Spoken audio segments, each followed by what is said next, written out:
So, Dave, I got to share with you this little moment I had with my wife over the weekend. Oh, wait, no, hold on. I'm backing out immediately. Well, actually, first, speaking of delightful moments with one's wife, congratulations on your recent wedding anniversary. I saw that nice 19 picture. years, Brad. We're coming up on 20. I think we might do something special for 20. That seems like a worthwhile date to do it. But 19 years, not too shabby. Yeah, they said it wouldn't last. You jerk. They said, I was talking to your mom. She said she had her doubts. And she said she lost $20 that day. But so I wake up and I told my wife, I had the most bizarre dream last night. And she says, what? I go, well, first, I got to tell you, I was dating Blanche Devereaux from the Golden Girls. Okay, what? I was dating Rue McClanahan. And she says, wait a minute, where was I? I said, well, you must have been dead. She goes, dead? What? I said, well, listen, if you were alive, I'd be with you. But you weren't, so I must have been with Rue McClanahan. She says, wait a minute, maybe we got divorced. I said, no. The only reason I wouldn't be with you is if you weren't on the planet. That's the only way. So she says, well, what were you doing with Blanche? And I said, we were standing in the CVS, and she said, oh, by the way, tomorrow you're going to get me pregnant. And I said, that's impossible, because I've been snipped. I had a vasectomy. I can't, this is not going to happen. They took that bull out to pasture, as they say. Exactly. And she said, this is the best part. She goes, oh, that's okay, because I've never had a tattoo. And in my dream logic, her not having had a tattoo meant that I could get her pregnant, even though I had a vasectomy. Well, there's a billion things to unpack with this whole dream. Yeah. There's a billion. Wait, okay, so in your dream logic, the presence of a tattoo counteracts the inability of the old snipperoo to have done its job. Right. Wow. It's an override. Suddenly, yeah. And she desperately wants to have my babies. And I said, listen, I'm 51 years old. I don't want to have any more kids. And she says, well, I'm 43, because, she always lied about her age. She says, I'm 43, and women my age have children all the time. And I said, God. I'm 51, and men my age run marathons, but I'm not going to do that either. And we got into a whole big fight, and we broke up that night. And my wife says... Oh, no, you and Rue McClanahan? Oh, no. Me and Rue McClanahan broke up because I wouldn't get her pregnant. And my wife said, you know what the most disappointing thing about that dream is? She says, it's your dream. It's your fantasy. You can have anybody you want.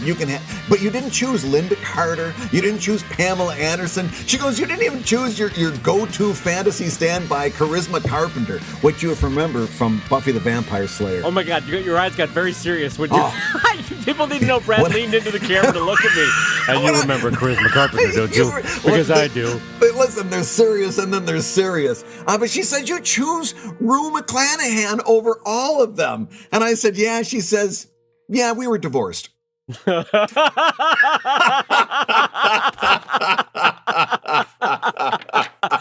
Oh my God, Brad! I love the fact that in your mind, like your sweet wife has left the earth. You're now a free man again in your dream. And you're like, I could date anyone I want. And your brain only allows you to go for one of the Golden Girls. You're like, that's what I deserve. I deserve someone who has a cane. That's what I deserve. It could have been much worse. It could have been B. Arthur. What's funny about this, Brad, is remember in the Super Bowl a few weeks back when J-Lo was strutting her stuff, and all these memes went around saying J-Lo is 50, Rue McClanahan on the Golden Girls was 50, and like what an unfair world this is. And people are like, I can't even let it go at 50. Now I have to match J-Lo. Now I've got to. Yeah, you've got to keep up with J-Lo. I got to keep up with the J-Los. But anyway, that is funny that your go-to choice is like, well, my sweet wife is gone. I guess I'll date one of the Golden Girls. Well, listen, I maintain that was one of the best written TV sitcoms of all time. You can stack that one up against anything, and it comes out at or near the top. My wife's career, Gloria, we've come into contact with 2 writers that worked on that show. And both of them said, what a training ground for comedy writing that show was. So, like, it was such a go-to for a humorous room. It was, and also, I don't know. I feel like that's a show that could be rebooted if you wanted to. That still works.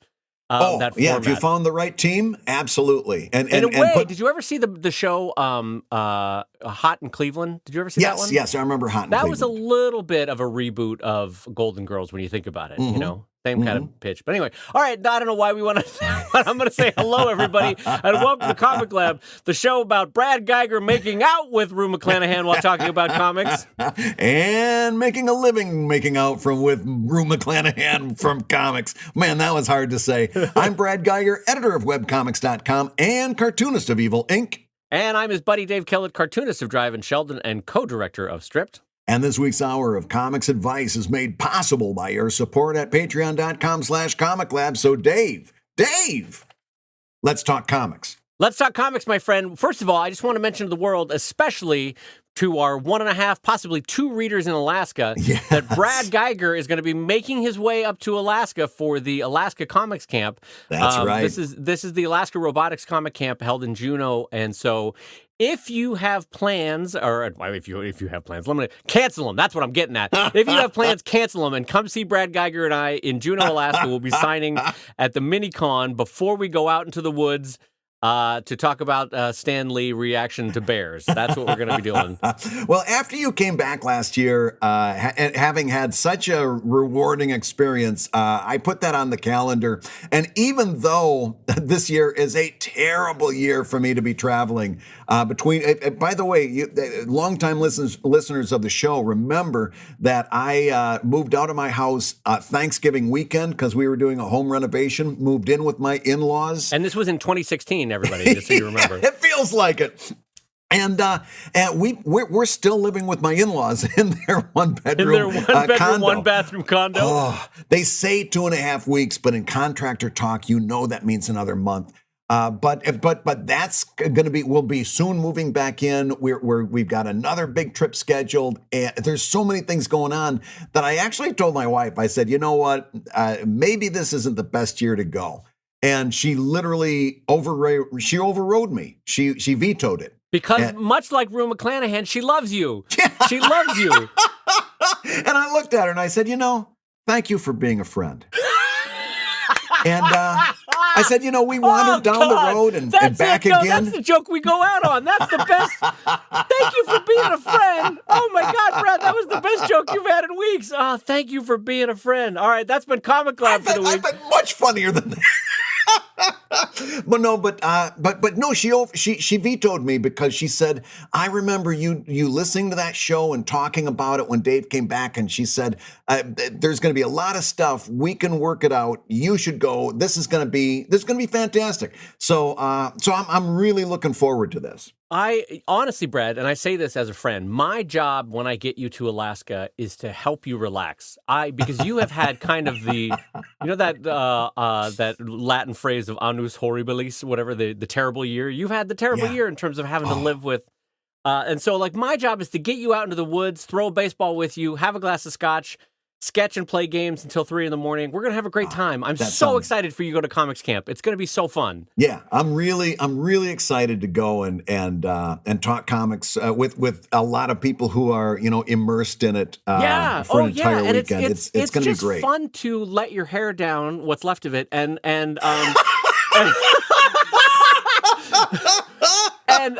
just basically have a sleepaway camp. It's basically like an adult sleepaway camp where we talk about comics, we learn about comics, we play and design a lot of games, we do a lot of sketch things. It's just, you're going to have a great time. Yeah. I cannot wait for you to come to Alaska. So anyway, if you are in the greater Alaska area, and I love that I said the greater Alaska area. Well, it's only the largest state in the U.S. By geography. So anyway, hop a plane, jump on a boat, get on a car, and come on down and see Brad Geiger in Juneau, Alaska this spring. I'll have the dates for you up on the Patreon site. I don't have it at the moment. It's late April, I know that, like around the 27th and 28th. Yep. Anyway, Let's get to our first question, Brad. This Yes. comes in from Jonathan Small over at patreon.com/ComicLab, and he said, Dad and Brave, literally wrote Dad and Brave, which is great. Love the new show mascots. My podcast co-host might be getting a new job in a faraway state. We record online already, but what are other critical top tips for maintaining your long-distance partnership? And Brad, I'm going to extend that not only from this podcaster's question, but to cartoon collaborators and comic collaborators and writing collaborators and any kind of collaborator that is working state to state or across nations or, across an ocean. How do you, Brad, recommend maintaining a relationship at long distance? Well, the first thing I did, which kind of sounds like a no-brainer, but it actually it made a big difference. With you being in Los Angeles and Scott Kurtz moving to Seattle, one of the first things I did when I moved into the studio is I bought a separate clock that sits in a different place in my studio, and I've got that set to West Coast time. Oh. You're like one of those old newsrooms, like with the 4 clocks, one that says Sydney, one that says Berlin, one that says New York. Yeah, and I've got my Los Angeles clock sitting right over in the bookshelf, and because my mind doesn't work that like this morning when I was getting ready for ComicLab. We had put a different date on our a different time on our schedule, and you said 11 o'clock West Coast time, and I literally had to stop. And I had to think, okay, because I know I either add or subtract 3, but I got to picture the sun moving across the United States. And it's like, okay, it was 11 o'clock for me before it's going to be 11 o'clock for them. Therefore, I've got to add. That's 11, 12, 1. I literally had to do that. I'm laughing because maybe you do need to date one of the Golden Girls. You're like, all right, now let's see. The sun rises in the east and sets in the west. All right. Set your sundials. All right. Yeah, exactly. No, but I really got it. So for my mind, it's a lot easier to have another clock that's set to your time so that anytime that I'm in the studio that I'm liable to want to ask you a question or bother you about something or throw a joke off of you, then I immediately don't have to do the math. I know what time it is. Yeah, and I'll second that, and I'll tell you why, everyone, because I am the worst friend in the world to Brad Geiger when it comes to texting. I am working on another collaboration with Fred Schroeder here in Los Angeles, which you'll hear about in a few weeks. Ooh. And so we have been texting a lot. And if I'm lying in bed at 11 o'clock, I know I can text him at 11 o'clock and ask him a quick question or ping an idea off him. But then I'll be like, oh, I also have that idea about ComicLab. I'll text Brad at 11 o'clock. What a jerk I am. It's 2 a.m. and I've just texted Brad. So he's over there. He's got his oiled cap on with Mother, and he's gone down for his nap. And he's, in the futon in the living room in my in-laws condo. Yeah. Hot times with us. But no. And it's unfair. It's unfair of me to text him at 2 a.m. In the same way that, and thankfully I have no notifications turned on. That's another one, by the way. Well, I was going to say, you never bother me a bit because when I go to, I have a bedtime. Maybe I should be dating Rue McClanahan. I just heard myself say I've got a bedtime, but I do. I've gotten to the point now where I've earned a bedtime. Instead of staying up until midnight, I go to bed at a certain time. And if I don't get to bed by 8 p.m., then my teeth start to hurt. Yeah. Anyway, I'm delightful to be married to. Hold on, I've got to put my foot salve on, rub the salve on my feet. It's 8:30 and I've got to get into my bed. I am the worst. We went to a New Year's Eve party, and of course it was past my bedtime. And I'm sitting there and I'm just drooping and drooping and drooping. And my wife is very happy to be around talking to people and stuff. And I'm just like, I just want one thing, and that's to be in my bed. I don't care about New Year's. I don't care about this stuff that you people are talking about. Oh, hell, you're going to be fun in Alaska. Oh, yeah. All right, Brad, 10 p.m. We're starting a new game. No, I need to go lay down. Hold on.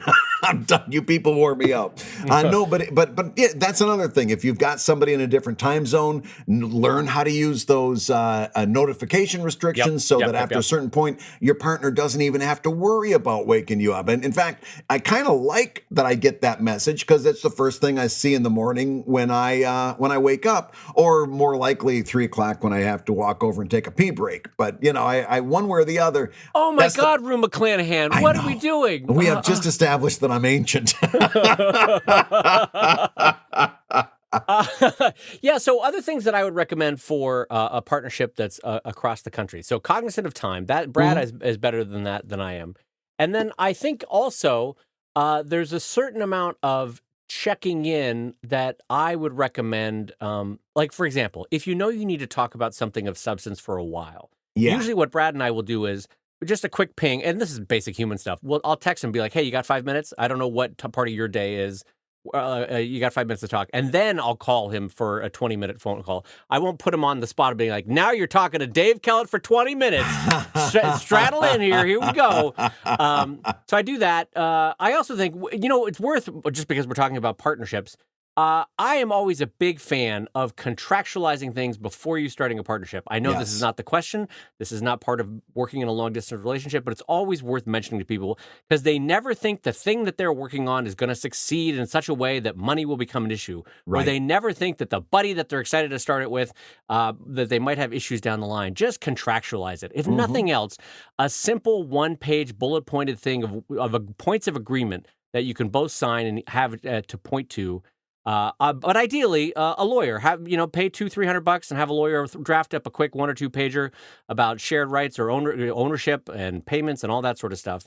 That's something that Brad and I did, and I would recommend that as well. Any other last minute thoughts, Brad, for a long distance relationship? One that I really, really believe in, but I feel a little bit guilty about suggesting because I think it's being allowed to kind of die a natural death. But it's Wunderlist. With a U, Wunderlist. Beth and I were just talking about that in the studio. It's been a godsend for us in our workflow. And we've got, Dave and I keep a bunch of topics and a bunch of things. It's basically a to-do list type of an app that multiple people can sign into. And, it syncs and we can add things. So if we've got it, for example, a topic we want to talk about on the show, we've got a folder for that. If there's something, all of the $5 Patreon questions, there's a folder for that. Yep. And so we're able to keep keep track of what we want to do and ideas, and we can both look at it in real time. And Wunderlist or a similar type of app is going to be a really good thing for you to do. Anything that you and your partner can stay organized on. And the key thing there will be, and I'm sure Google has something like this, and I'm sure other people have something like this, you just need to both have read-write abilities to the to-do list, and that's key. And then the big thing with a with a to-do list, a shared list like this, is that it keeps Brad and I from pestering each other daily with small miscellany that absolutely is critical for the functioning of the podcast. But we don't need to be like, hey, Brad, what about this one question? Like, no, we'll talk about that later. Just put it on the to-do list. And we'll do it all at once, that kind of thing. So it's a great way to both capture and store information for your product. And it's a great way to maintain a workable timeline for when you talk about problems, when you talk about issues. Be like, all right, let's see what's on the list. Oh, we've got 5 tax things to talk about ComicLab right now, Brad, whatever it is, Right. So that kind of thing. And so, yes, I will think that's a great way to go out on that one. And so let's jump over to our next question here. I've got that question right here, and this one's coming into us from a $5 Patreon backer named Kevin, and it goes like this. Do you have some go-to panel or page layouts you find work for certain moments in your comics, like a page of dialogue or an action scene, or how about the in-between pages that are leading to an important scene? Dave, do you have certain compositions that you consider to be go-to panel compositions? I do. None of them are very exciting. But I will say this. With Sheldon, the format for me of that one is it's a gag-a-day comic strip, but it's also been running for 20 years, 21 years, 22 years, something like that now. Yeah. So the consideration there is that you want to have certain touch-tone scenes, touch-tone moments in a gag-a-day comic strip so that there's still some continuing familiarity with a comic like that, even if you are doing very disparate topics day to day or disparate jokes. And what I mean by that is when Schultz returns to the doghouse of Snoopy lying on the doghouse, you feel a comfort, you feel a return to something that you know. Even if Snoopy yesterday was talking about the moon and today he's talking about tree growth, whatever it is. And so there's a familiarity with going back to scenes like that. So for me with Sheldon, I have scenes like characters in the swimming hole, which is like a local little pond they have. Arthur the Duck sitting on Grandpa's head in his reading chair, Mm-hmm. and scenes like that, which I go back to again and again over the last 20 years to sort of give you a familiarity. Now, when it comes to long form stuff like Drive, um, unlike Brad, I don't do as much environmental work with Drive. Mm-hmm. Mine is more of characters, for the most part, against a blank background. It's more the way Brad hates it when I say this, more the way Shakespeare would have presented his plays, where the characters are just kind of standing there as Shakespeare would have had. There's not a lot of set work, you know what I mean? Whereas Brad very capably draws a lot of set work. So to you, Brad, I will turn the question over to you.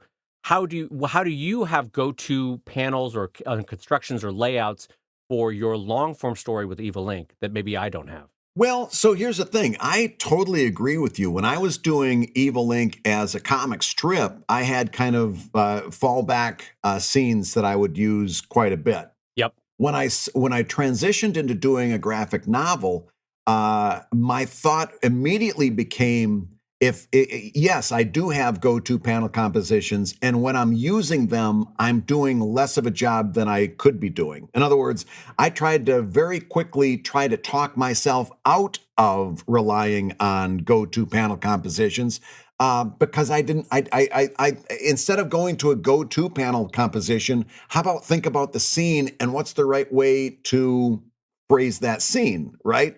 Right. So something that was perfectly good for a comic strip, I didn't think fit my idea of long form comics very well. Yeah, I think when you start to think about this in terms of go-to panel compositions, what you end up doing for most of us is you end up with what I call a puppet show comic. Everybody's cropped at the mid torso. They're facing each other and Yep. they're talking to each other. Yep. And when you start thinking about your craft in terms of go-to panel compositions, instead of what's the right composition for this scene, then you kind of inevitably end up with puppet shows. Yep. Now, Yep. this doesn't cast aspersions on what you're saying about those touchstone moments that you come back to. That's a different thing, and that's something particularly for comic strips is useful, downright efficient, right? Because you evoke the memory of all those Right. past moments in Right. that moment. It's like, okay, I know what I'm going to get here. But I try to think a lot more along the lines of what's the best view for this scene? What's the best way to angle it? What have I been doing for the past 3 pages? Is this going to be more of the same? And if so, it's going to be boring after a while. Like being exposed to the same thing over and over and over again is boring. So what have I done leading up to this moment? Right. What's a different way? Is there a way that I could tilt the camera or bring the camera down or bring the camera up that's going to give an added additional emotion to that scene? That kind of thing, I think that in that regard, in this kind of comics, I would caution you away from go-to panel compositions. And so on this one, if you're not finding advice that you like in comics how-to books, Brad hit the key word there, which was camera work. And so Yeah. I would advise a little quick trip down to the library to get some how-to on being a DP or director of photography or Mhm. camera work for film,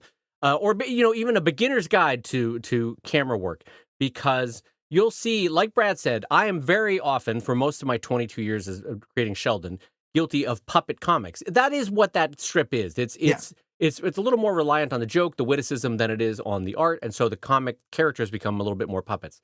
But with Drive, I'm learning, and kind of my challenge for my next decade to myself is more dynamic camera angles, because what you can do with a camera angle in a way that that even character work can't do is you can either express positions of power, you can express positions of sympathy or of empathy. The camera is doing the work for you. So, for example, if you're shooting at eye level, and when I say shooting, let's just pretend that a comic is being shot. Right. When you're shooting at eye level, there is a sort of in-the-room quality, right? It's kind of like why reality TV always shoots at eye level.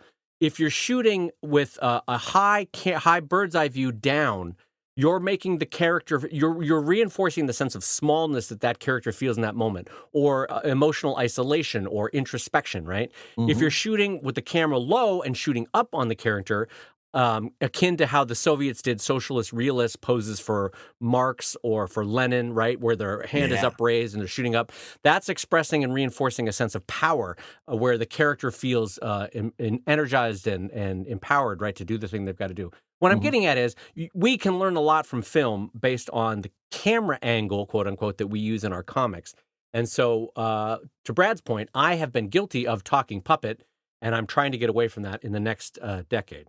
Well, I wouldn't say guilty. I think that's perfectly not only appropriate but useful in comic strips. But for long form comic, I found that it was not helpful. Yeah, fair. Okay. Yeah. Just to put one final point on this, to add on and do a little yes and to your point about the books about directors of photography, I want to point you to something that gets passed around all the time. You've probably already seen it. If not, I'm not even going to bother to put a link to it on the Patreon page, because you're going to just put a couple of words. It's going to come right up. You'll do a Google search. I already know what you're going to say. This is great. I love being your friend. This is great. It's the 22 panels that always work by the great Wally Wood. Yes.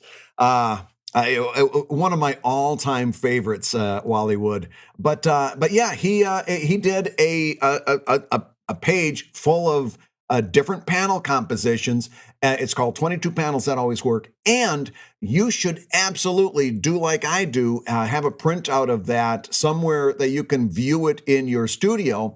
Because if nothing else, when you feel stymied by the scene that you're doing, and it's like, oh, I can't, I've done this, I've done that, there's nothing else to do to make this scene pop. The answer is, there's about 20 other things you can do. Absolutely, and Wally Wood gives you a great view of all of them in 22 panels.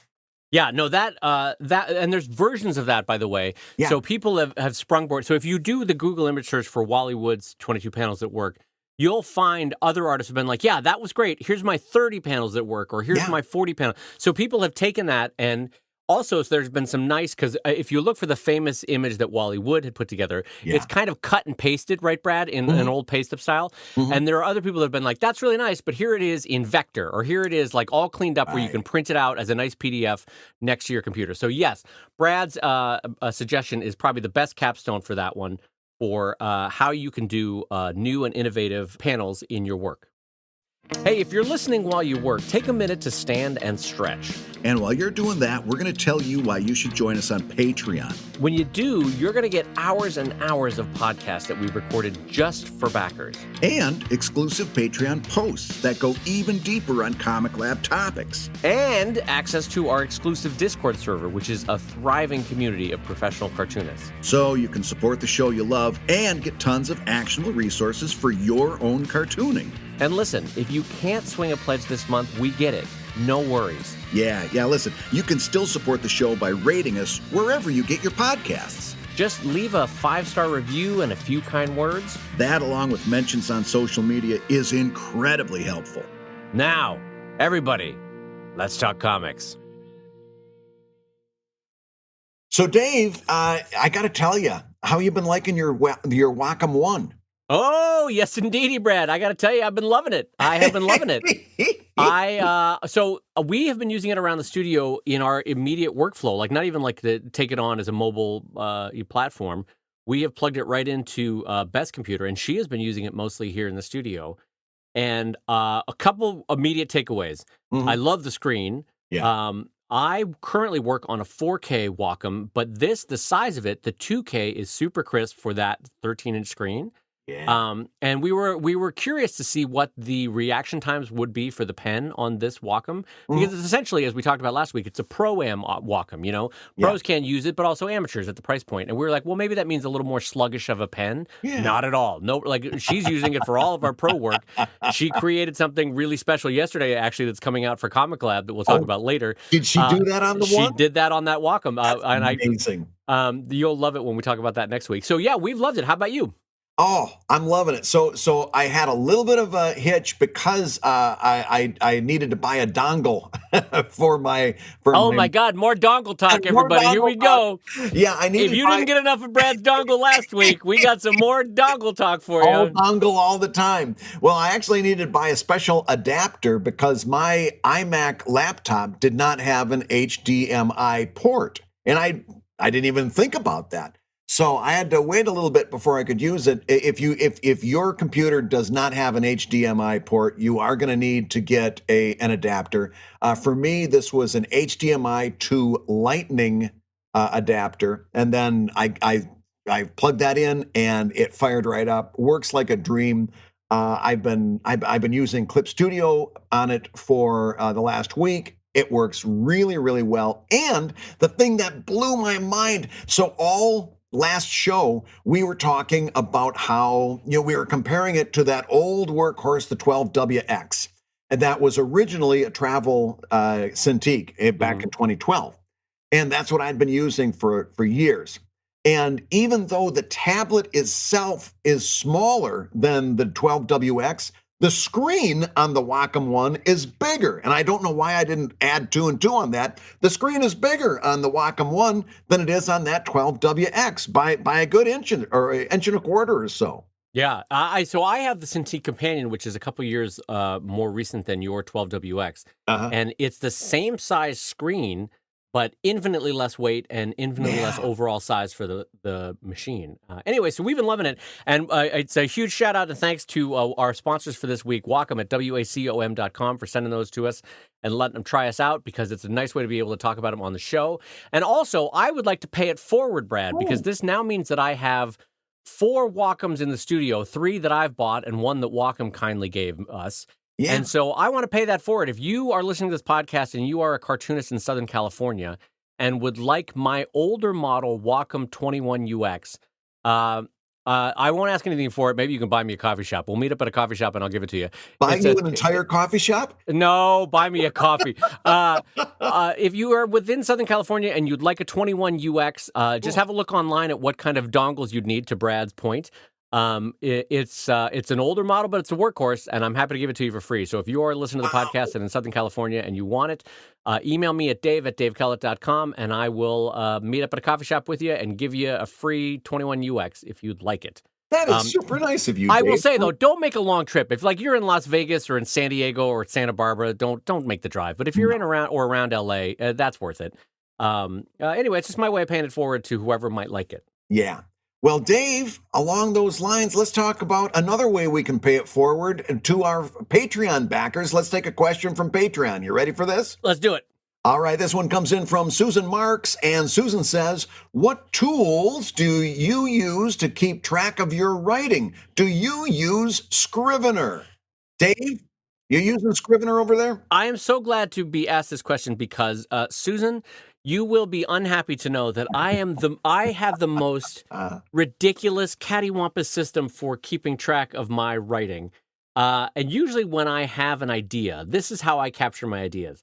Even though Brad and I earlier on the show said Wunderlist is incredible for capturing ideas, and I should use Wunderlist, to be fair, what I have done for the last 15 or 20 years is I will email myself a subject heading that says idea, and then I write the script in that email. It's so dumb, but my thinking was, back when I started this as a process, I always have some form of email on or around me, and then it's captured. Yeah. But there's infinitely better ways to do it. Brad, how do you do it? How do you capture your writing? Listen, I've tried so many of those. I downloaded Scrivener. I've downloaded different apps, reminder apps, and this thing and that thing, and back in the day, even bought equipment to do this. Like a voice recorder I've got over there with a lavalier microphone when I first started teaching college. I'm like, I'm just going to use that and clip it on, and then I'll do voice memos to myself and this and that. I'm imagining you as a power businessman in the 90s walking down a street in Philadelphia. Memo to self. Have Margaret draft up the new contract to Amalgamated Holdings, whatever it is. Yeah, just anything to make myself, look official. And I got to be honest with you, none of that stuff works for me until I found one tool. and I found this thing. I was at a specialty shop, as a matter of fact, and this is great. See if you can find this in a store near you. Here comes the sarcasm. I can feel it coming. It's called a piece of paper and a pencil. I knew it. I could feel it coming. There's nothing. Yeah, well, you got me on camera now. You see the evil look in my eye. Honest to God, I get the same Canson sketchbook because I found one that I really like. It's got nice paper on for sketching, but mostly I just write stuff in it. And I just it's with me everywhere. If I need to take a note, I'll take that out. I'll write stuff down. Yep. If I've got stuff, if I start a new sketchbook, I will literally take some of the old pages that are still important, Xerox them, and tape them into the new sketchbook. Well, I don't do that, but yep, I'm listening. I do everything on paper because I think it's better for your brain. In other words, we talked about before how we don't do writing on digital means because that act of writing it down and then scratching it out and circling it and arrowing it, I think it's better for your brain. Okay, so I want to course correct because I realized I didn't give the full picture of how I write. And Brad is 100% correct that I want to course correct. Yeah. I use email where I send myself an email with the subject heading of idea. That's to capture the idea. I'm at the park, I'm at the supermarket, I'm at, I don't want to lose a punchline or I don't want to lose a moment. So I capture the idea in email, right? But to Brad's point, then what I do is I get myself, honest to God, cup of coffee. I sit down in my brown writing chair. I invite my dog to come sit next to me. And then I get out, like Brad, an overly large Strathmore sketchbook. Mm-hmm. And I personally feel like writing in a sketchbook is better than writing on lined paper because you need that mix of flowing ideas and flowing sketches. You need to be able to sketch certain moments to yourself just to capture that, like their gesture is going to be this as they say that line, or the ship will be doing this as that line is being said. So you need to have that little bit of ability to sketch. But to Brad's point, a pen on paper, there is, especially for writing what we write, there is nothing better than that process of physically writing the words, physically scratching them out, but they're still secretly there. Unlike a text word that's deleted, the text is still on that page. It's still underneath that ink. You can see it if you need to go back. Because, as we all know, rewriting is about testing out 20 different permutations and seeing which one works. And so when it's on a written page, you can do that thing where you circle a bit of text and draw the arrow down to this part and circle another bit of text and put the arrow up to that part. And you're moving things around and trying around. All the stuff that a digital process doesn't allow for, at least as far as I've been familiar with. Maybe Scrivener can do a bunch of stuff that I don't know. But also just the physical act, the tactility of writing. There's something lovely about that in that it a little bit slows you down as you write. Right. And there's something nice about that. In fact, one of my favorite parts of Hitchhiker's Guide to the Galaxy, for those that remember Douglas Adams books, it's a sci-fi book set in somewhat vaguely in the future. Not really, but vaguely in the future. Anyway, there's one historically famous author in the galaxy who is the Shakespeare of the whole galaxy, and he's famous for having written his poetical works on banana-type leaves, huge leaves up in a tree. And so in this book, someone gets the sci-fi idea of like, we'll travel back in time and we'll give him a word processor, and then it'll be even better. And so they travel back in time and they give him a word processor, and he just turns out crap. It's just the worst stuff in the world. And so there is something to be said for the tactility and the pace of writing with a pen that I think both Brad and I would endorse. Absolutely. And final point, I will say this for capturing ideas out in the wild on the fly. I switched to Sketch Wallet a while ago, and I did, just having that little pad of paper and the pencil in there every now and again is the perfect thing for capturing an idea on the fly. Well, Brad, let's move on to our next question from Shane Tucker. This comes in over at patreon.com/ComicLab. And he says, hey, guys, still loving the podcast. I don't know why that qualifier makes me laugh. Yeah, it sounds like there's a time limit on that. I'm still loving it now. 3 weeks from Thursday, you guys are shit. Still, that's like, you know when you've ordered too large of a steak and you're like, I'm still loving it, but then you look on your plate and you're like, oh, I ordered too much steak. By the time I get to the end of this plate, it's going to be bad. I'm going to hate myself and this steak. Anyway, Shane says, hey guys, still loving the podcast. My question is, What are some things to do to improve on script writing for a long-form comic? I find when I write, I have difficulty with making the story flow and maintain the reader's interest. I took a creative writing class which helped, but thought you all might have some other pointers to strengthen this. Keep up the great work. Brad, long-form story writing, what tips do you have both for making the individual page pop and the individual and the collective pages work together as a flowing story? Well, that's a tough one because I don't think that this is I think it's great you took a creative writing course. I don't think that this is a question of creativity. In other words, I don't think you should question your own creativity. This is not where you're lacking. In other words, from what I'm hearing from that question, the thing that you're going to focus on that's going to give you the most benefit, I think, in my opinion, is organization and planning. And the more that you can plan this story out, the more that you can outline it, know where you're going, make plans, know what's going to happen to certain characters further on down the line, the more you can adjust your writing now so that you can account for that and maybe set some things up that'll be beneficial later on down the road. Planning is going to be your number one thing. And then your number two thing is, in my estimation, is to, especially if you're doing this as a web comic and putting it out, or if you're thinking about this in terms of a graphic novel, try to have something interesting happen on every page. Have every page have a reason, have significance, because there's nothing worse than going through page after page after page of nothing happening. It's not great in a book. It's hot death on the web, because nobody's going to stick around once they've got a couple updates of nothing happening. So you should be thinking about where your plot points are, how you can make this moment significant. Think about some of those things that we all love so much. I was just talking to my son about this because he was exposing a friend of his to Naked Gun. And they were laughing their butts off on the TV, on the couch watching TV, watching these Naked Gun movies. And she goes, "Oh my God, there's just like every 30 seconds. There's a joke every 30 seconds." And I'm like, yeah, and that's what makes it good. Even if it isn't a blockbuster joke, there's something happening. Boom, boom, almost like a heartbeat. Da-dunk, da-dunk, da-dunk. And if there's plot going on in the foreground, there's something funny going on in the background. In other words, you've got to have something happening. A balance, yeah. A lot, yeah.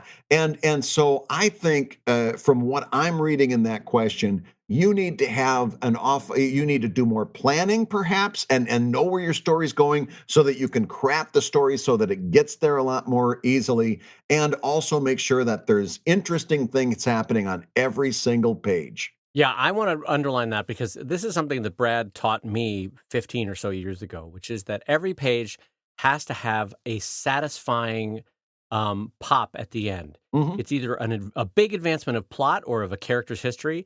It's a joke. It's an explosion or something action-packed. There can be, you can imagine all the different genres of writing and emotional moments that you could have. But each page has to have something like that pops at the end, that sells the page to you, right? And then to Brad's point, you also want the story to be moving along at every point. Now, it doesn't mean that you have to have pages or paragraphs of exposition on every page, but it does mean that some advance has to be made on every page where it feels like there is progress. So it has to be both satisfying and progressive in how it's moving along with the story. But Brad's idea that there are things happening in the background that are supplemental, but also bringing the entertainment value. Yes. And sometimes that can just be a beautiful vista.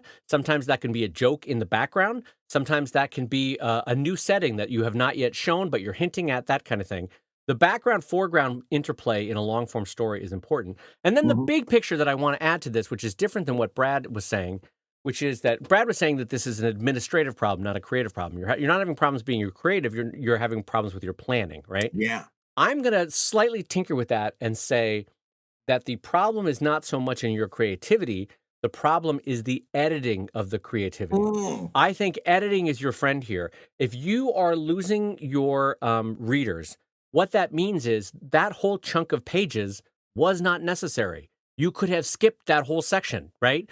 Like if I Yes. want to talk about Brad's day, I don't show you the boring 15 minutes where he was sitting in the car listening to Mozart and quietly sipping his coffee. I jump ahead to when he gets to the studio and pops that coat off and he's starting to work, right? That kind of Yeah. thing.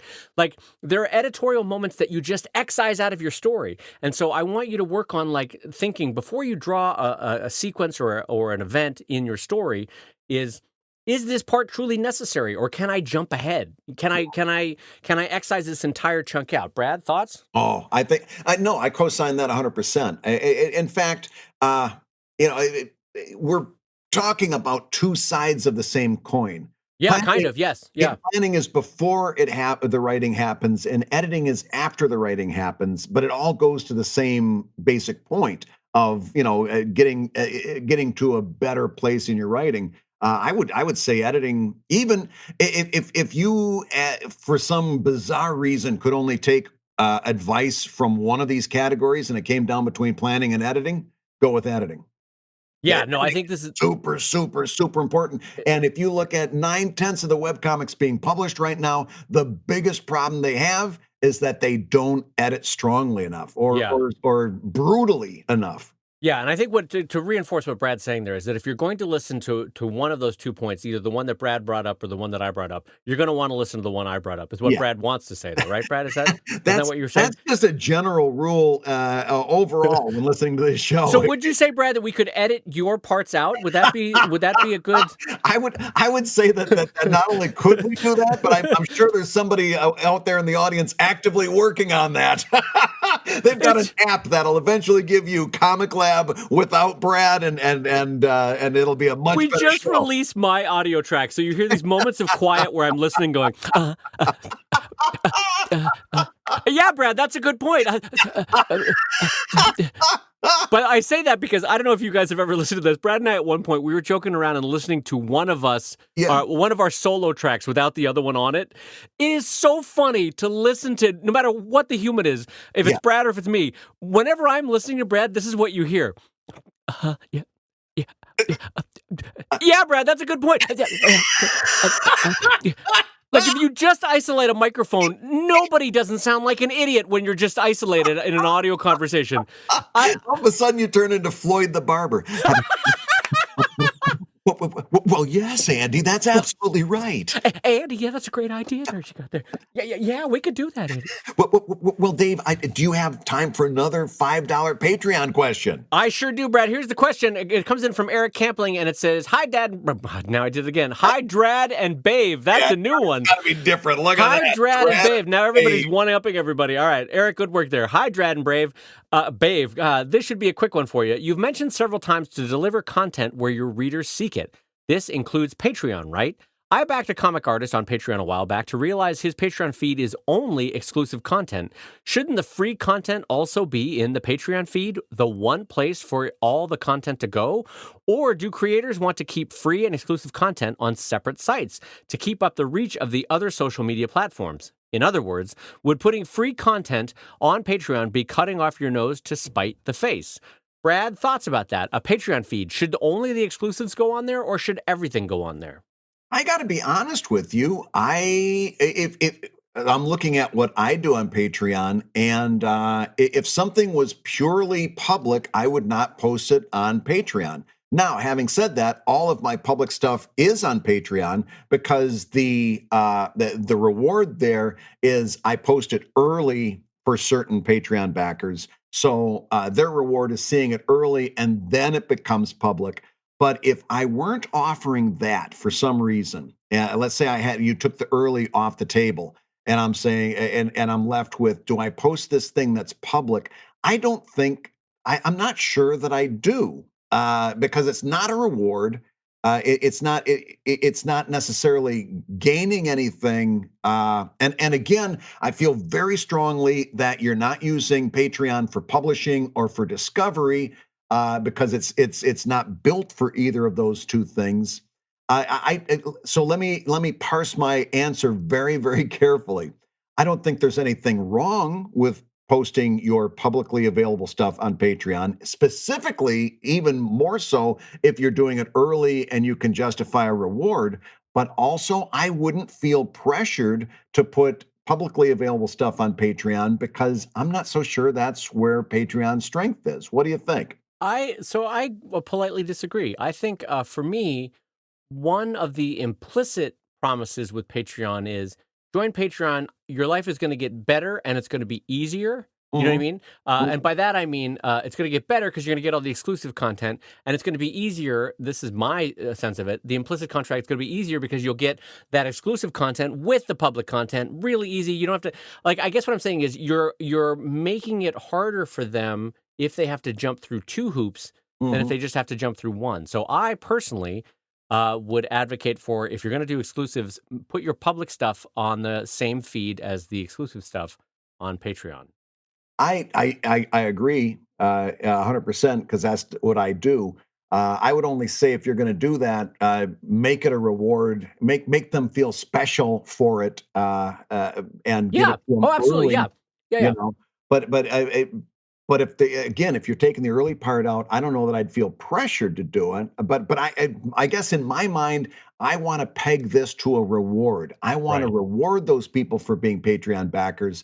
And if you're taking the early off the table and it's publicly available content, there's less of a reward. I agree with you. I do it the way you do it, obviously, but I don't know that we should make this other person that Eric is talking about necessarily feel bad for making that decision because they might have another reason for doing it that I can't suss out at this point.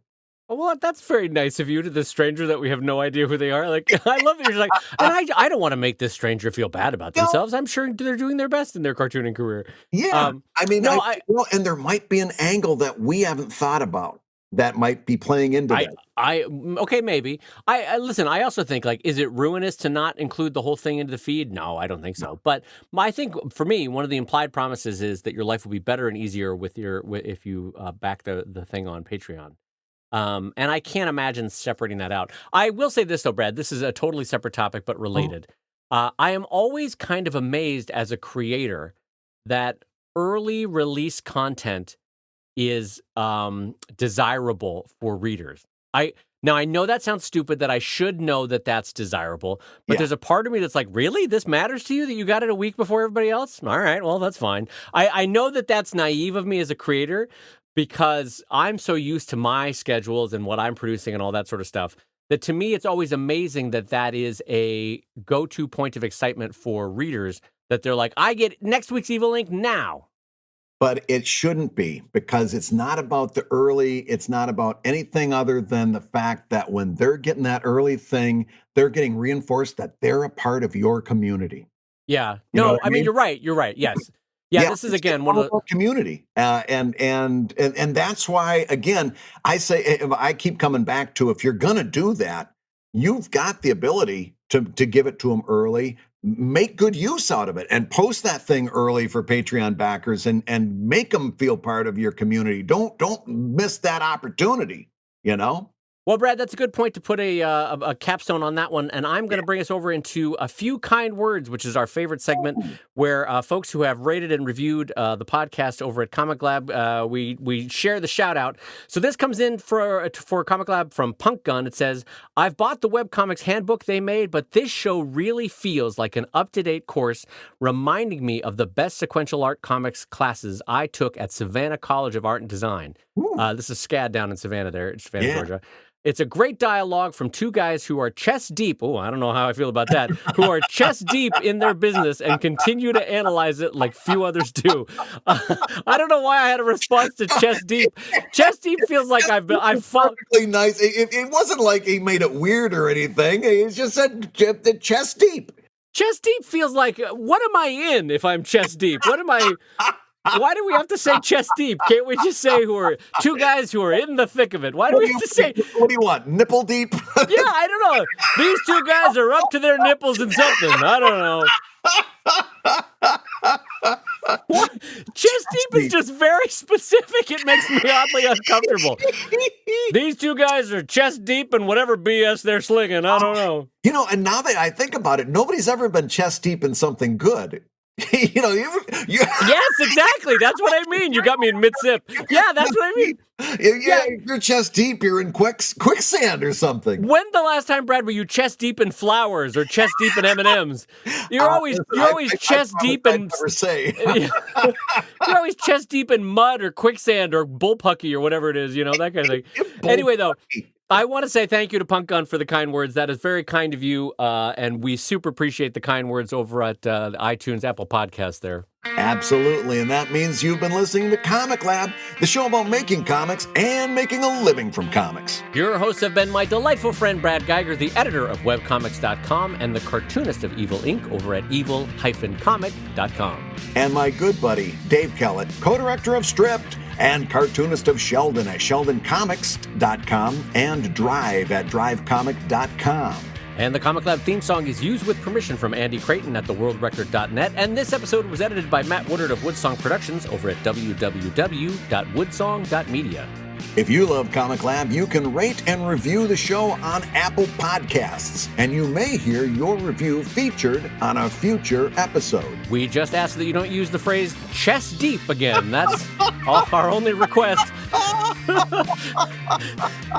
These two guys are nipple deep in great quality content. The only thing that could make that worse is the word tepid. You wouldn't want to be, if you're nipple deep in something, you'd want it to be warm. If it was tepid, it would be the worst ever. Tepid. These two guys are nipple deep in quality advice for your cartooning. Anyway, on that note, I'm going to say Comic Lab is made possible by your support on patreon.com/comiclab. So we'll go ahead and say that twice. Patreon.com/comiclab.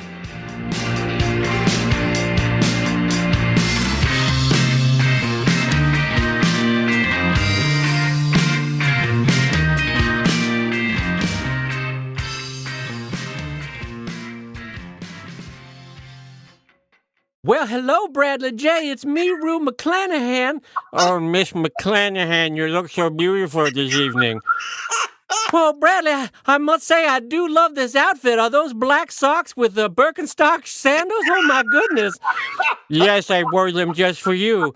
Rue McClanahan, can I ask you one favor? Could you apply the sciatica cream to my thighs? I do love the way you do that. Oh, Bradley J. Rue, I noticed that you're nipple deep in that bathtub. In sciatica cream? Yeah, you're nipple deep, and that means that's a very shallow pond. What? Wait a minute, that's a think piece. I had to figure out what's going on there. Because her nipples are low, because she's Rue McClanahan. Oh, that was the joke? I didn't. I'm out.